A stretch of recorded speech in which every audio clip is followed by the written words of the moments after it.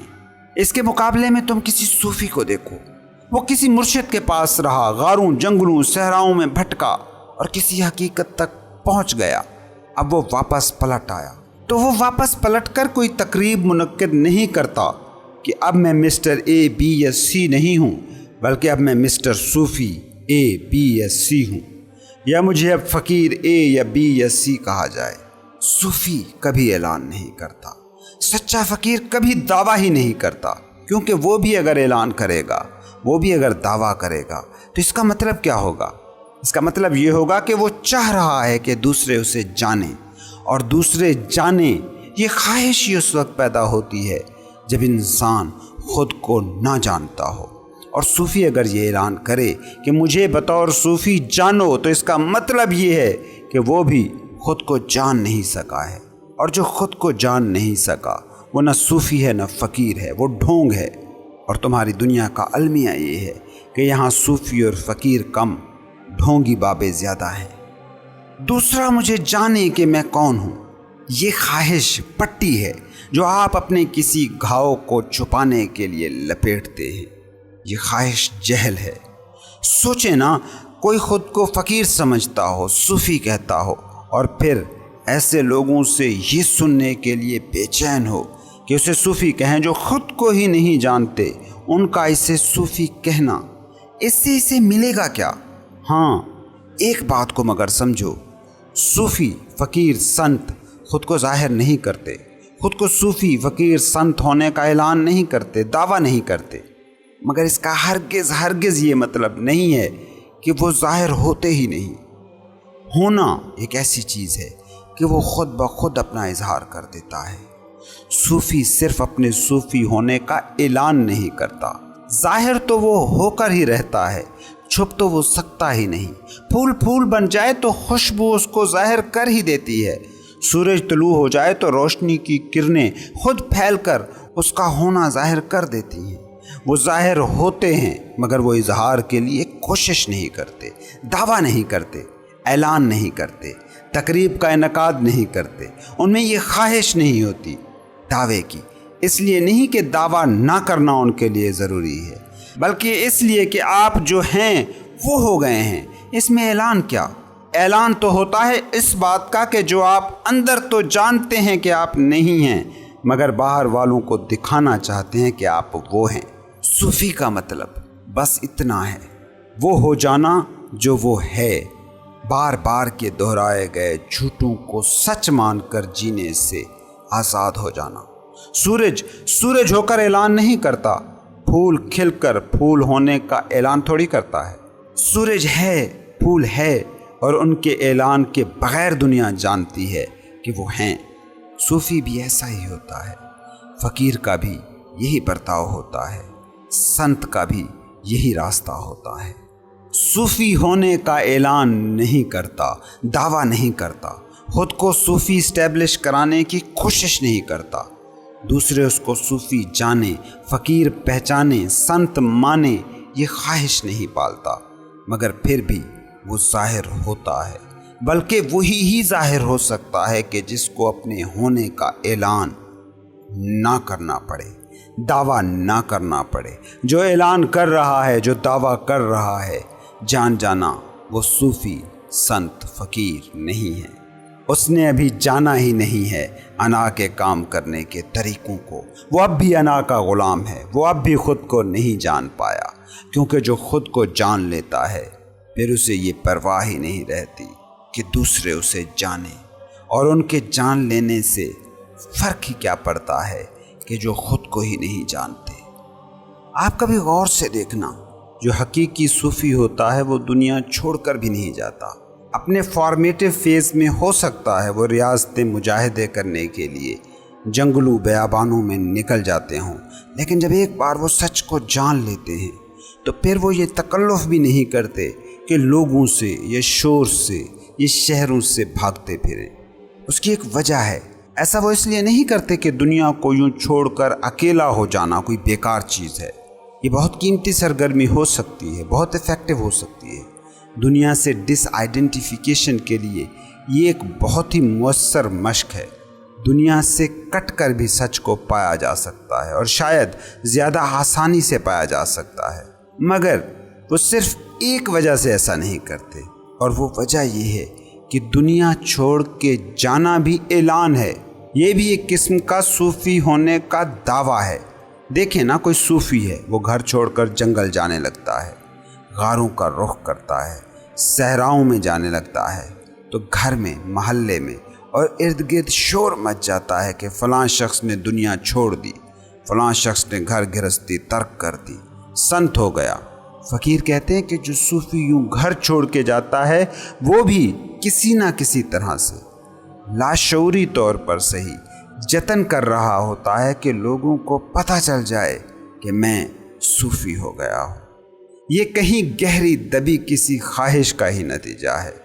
صوفی ہو گئے، حق مل گیا، سچ پا لیا، تو اتنا بھی کیا بتانا، باتوں سے نہ صحیح ایکشن سے بھی کیا بتانا کہ ہم دنیا کو، گھر گرہستی کو چھوڑ کر جا رہے ہیں۔ اس لیے اس بات کو یاد رکھو کہ کوئی شخص ہو جو کسی بستی میں رہتا ہو اور وہاں کمہار کا کام کرتا ہو، اور حقیقت اس پر کھل جائے، فقیری اس کو عطا ہو جائے، وہ صوفی ہو جائے، تو وہ کمہار کا ہی کام کرتا رہے گا۔ ہو سکتا ہے کہ کوئی اس کا پڑوسی ہو اور وہ بھی نہ جانتا ہو کہ یہ جو میری دیوار سے جڑا گھر ہے، اس میں کوئی زندہ روح موجود ہے، یہاں کوئی چراغ جل اٹھا ہے جس سے حق چمک اٹھا ہے۔ لیکن جو جاننے والے ہوتے ہیں، جو حقیقی طالب ہوتے ہیں، جو تماشائی نہیں مرید ہوتے ہیں، وہ دور دور سے اس کے پاس آتے رہیں گے، اور ہو سکتا ہے کہ وہ بھی انہیں مریدوں کی طرح، طالبان حق کی طرح ریسیو نہ کرے، ان کو بھی وہ کمہار کا کام سکھانے کے لیے شاگردی میں لیتا رہے گا۔ مطلب باہر والوں کی نظر میں دنیا کے لیے وہ مرید نہیں ہوگا، بلکہ کمہار کے پاس کمہار کا کام سیکھنے کے لیے آیا شاگرد رہے گا۔ وہ دن بھر وہی کام بھی کرے گا جو کمہار کے شاگرد کرتے ہیں، مگر تنہائی میں، رات کے پچھلے پہروں میں وہاں پیری مریدی کی محفل جم جاتی ہوگی۔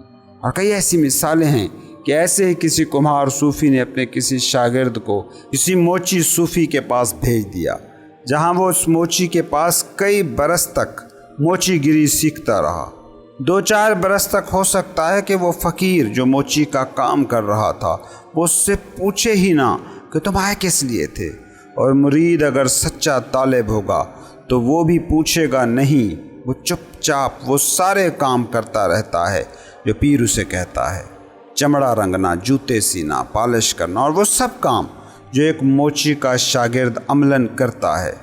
اور پھر جب پیر دیکھتا ہے کہ مرید اب پک گیا ہے، اس کے صبر کا پیمانہ مضبوط ہے، اس کی انا بکھر گئی ہے، تو پھر اسے وہ اس دنیا کی طرف لے جاتا ہے جہاں حقیقت خود کو عریاں کر دیتی ہے۔ سوچیں، آخر 4-5 سال کا یہ انتظار کیوں؟ صوفی کہتے ہیں جو مرید پیر کے سامنے بے صبری کا، عجلت کا مظاہرہ کرے کہ مجھے بس صوفی بنا دیں، مجھے دکھ سکھ پین پلیر کی اس دوئی سے نجات دلا دیں، اس کی یہ بے صبری، اس کی یہ عجلت بھی ایک طرح کا اعلان ہوتی ہے، دعویٰ ہوتی ہے کہ وہ صوفی بننے نکلا ہے۔ اس بات کو سمجھیں کہ جو ایسا آدمی ہے وہ کبھی حتمی سچ کو پا ہی نہیں سکتا، کیونکہ یہ سچ کی تلاش پر نہیں نکلا ہے، بلکہ یہ اس تھاٹ میں گم ہے کہ میں حتمی سچ، الٹیمیٹ ریئلٹی کو کھوج رہا ہوں۔ ایسا آدمی اس فکر میں پریشان ہوگا کہ دوسرے جان لیں کہ میں صوفی ہو گیا ہوں، بجائے اس کے کہ وہ صوفی ہو جائے۔ حسن بصری کا ایک بڑا مشہور واقعہ ہے کہ ان کے پاس جب بھی مرید آتے اور اپنی خواہش کا اظہار کرتے کہ ہمیں آپ کی صحبت میں رہنا ہے، ہمیں علم تصوف سیکھنا ہے، تو وہ ان سے سوال کیا کرتے کہ کیا تم صوفی بننے کے لیے آئے ہو یا صوفی ہونے آئے ہو؟ تم مذہبی ہونا چاہتے ہو یا مذہبی بننا چاہتے ہو؟ اور وہ کہتے تھے کہ دیکھو، اگر تو تمہیں صوفی بننا ہے، مذہبی بننا ہے، بڑا عالم بننا ہے، تو وہ کام تو بہت آسان ہے، اور اس کے لیے میرے پاس آنے کی قطعاً بھی ضرورت نہیں ہے۔ بس تھوڑا سا علم کو حاصل کرنے کی ٹیکنیک تمہارے پاس ہو، بولنے کے فن میں تھوڑی سی مہارت حاصل کر لو، اور تم صوفی، مذہبی، عالم